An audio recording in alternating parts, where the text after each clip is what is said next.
Hi, everyone. I'm Leslyn Keith. I'm president of the board of directors and director of research for the Lipoedema Project. And it's so great to be here with you today. I do this twice a month on the first and third Thursday, where I talk to you about recent research that has to do with lipedema. And I have actually some research that came out in 2013 that I wanted to talk to you about today because it was given to me by one of our listeners, one of our tribe members who wanted me to look at this research and share it with you. So that's what we have today. And the title of this research is Vacuum Cavitation Therapy versus Liposuction on Lipedema in Females. And it was published in the Bulletin of Faculty of Pharmacy at Cairo University. So this is not a official peer-reviewed journal or anything. This is the university newsletter that they use to communicate with each other. What research are they doing in their university? I don't know if it was actually ever published anywhere else as well, but it was published in July of 2013. So this is out of Egypt. And it's a very interesting comparison study looking at something that might potentially be beneficial for women with lipedema. So let's look at this. So what they wanted to do was they wanted to compare how effective vacuum cavitation therapy would be compared to liposuction for lipedema. And interestingly, the authors had, hello from Amsterdam, I just saw you post that. The authors said that they actually had one male patient with lipedema that had come in for treatment, and they used this vacuum cavitation therapy on him, and it was not useful. But they wanted to see, is this going to be useful for women with lipedema? Because it is useful in general for obesity fat. So I thought that was interesting to take a look at that. And so what is vacuum cavitation therapy? So it's ultrasonic radio waves that breaks up the fat cells, and then they're eventually picked up by the lymphatic system to be evacuated out of the area. And there has been studies that have shown that it is very effective on obesity fat. It takes a while, but it can be useful. An unfortunate thing of the side effects of vacuum cavitation therapy is that you can get some pain and you can get some bruising. Unfortunately, these are symptoms we also have that women are prone to with lipedema. That might be a concern when you're considering if this is something you may want to try. But let's look at what they did with this study.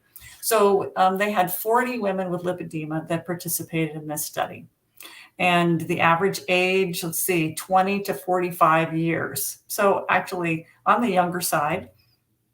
Unfortunately, in this very short paper, they didn't give any other information about the women. What was their BMI?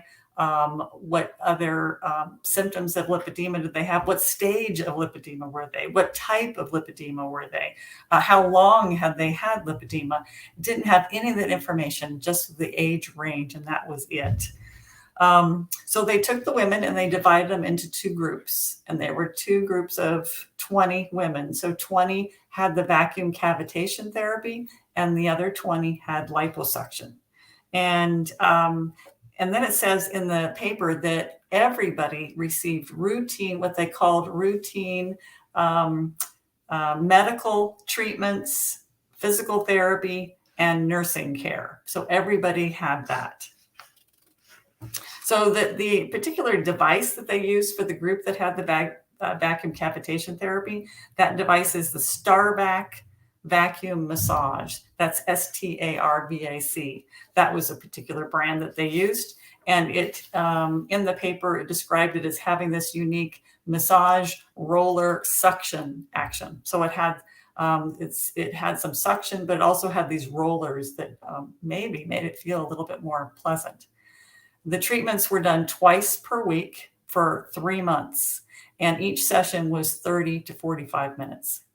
And then the other place that was a little bit lacking on details is that the article did not say what was the particular liposuction procedure that they did, because there's several different ways you can do the liposuction for lipedema. They did not say which one that was. And as I said, they didn't say what the the typical medical physical therapy and nursing care. They didn't say what was involved with that either. So that was unfortunate. It would be great to have some more details.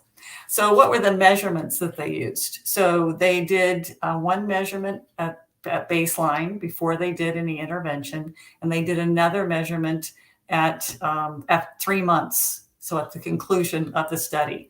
And the two measurements they did, one was a circumference measure at mid-thigh. So they were specifically looking at, they were going to see if it was effective for the lipedema fat on the thigh. And so they took a circumference measure on the mid-thigh, and they also did what's called the skin fold caliper. And this is it pinches up the skin. How much skin can you pinch up? And it is a way that we can use to estimate what your percent body fat is.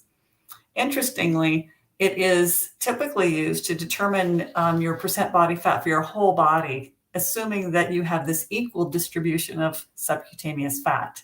We know that's not true with lipedema. So they were simply using it as a measure of what was the percent body fat in the woman's thigh, because that was where we had the lipedema fat.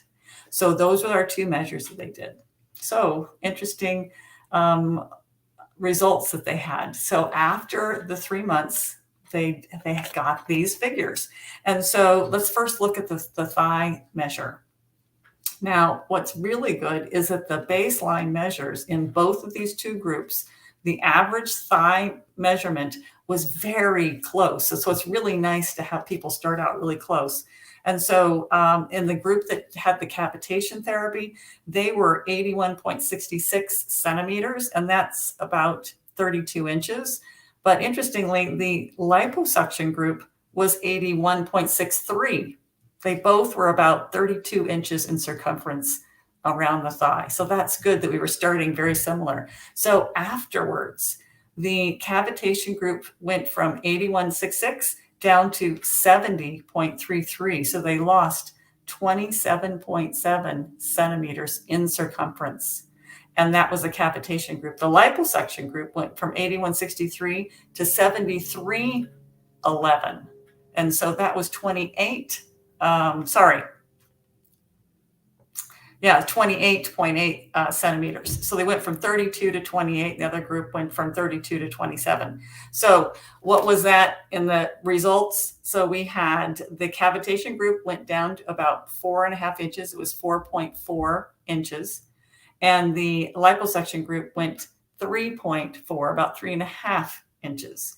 So you can see the cavitation group was a little bit better, but both very good. The skin caliper group, they were very similar again, 8.55 versus 8.66 centimeters between the cavitation and the liposuction group. So very similar. And then they both went down. The cavitation group went down 5.27, and the liposuction group went down to 6.18. And so the total reduction for the cavitation group, it went down to a total of 1.3 inches, and the liposuction group went down 1 inch. So, of course, the authors then concluded, okay, both of these treatments were successful. They both were very good, but it seemed like the cavitation group was a little bit more useful. So I thought that was really interesting. But we're missing some information. So let's look at some other things about this, because if you're trying to decide, okay, what kind of therapy do I want to do for myself? What would be optimal for me? So it'd be great to have some more information. And what would be really good is if we had more information on, well, what did cavitation therapy and liposuction, what did it do for pain levels? What did it do for fibrosis maybe in the tissues? So it would be nice to see the effect that it had on other things besides just circumference. And then it would be really neat to see, well, what happens when we combine these two treatments? What happens when we have liposuction combined with cavitation therapy? And is it better to have the cavitation before the liposuction or after? All very interesting, the further studies we could do. And it would, like I said before, it would have been really nice to know which liposuction procedure that they did. But then let's look at let's weigh the pros and cons of the two options here a little bit further. So cavitation is non-invasive. They're not having to do any kind of incision or anything like that with the cavitation therapy. So that is, and liposuction, in contrast, is an invasive treatment. But the cavitation is likely to be more affordable. If you have to pay out of pocket and it's not covered by your insurance, I saw one estimate be to a full course of treatment, maybe over 3 months, it could be about $3,500. But I think it would probably be substantially more expensive to have the liposuction. So that's something to keep into effect. What are the risks with both of these procedures? And we talked about that you can have some pain and some bruising with the cavitation therapy, and that's the most common side effect.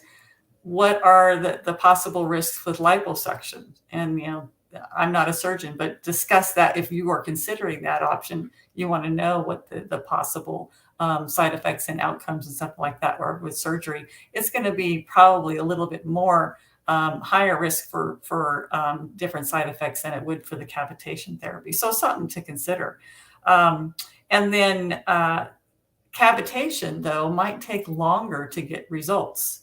So in this study, they did it twice a week for 3 months.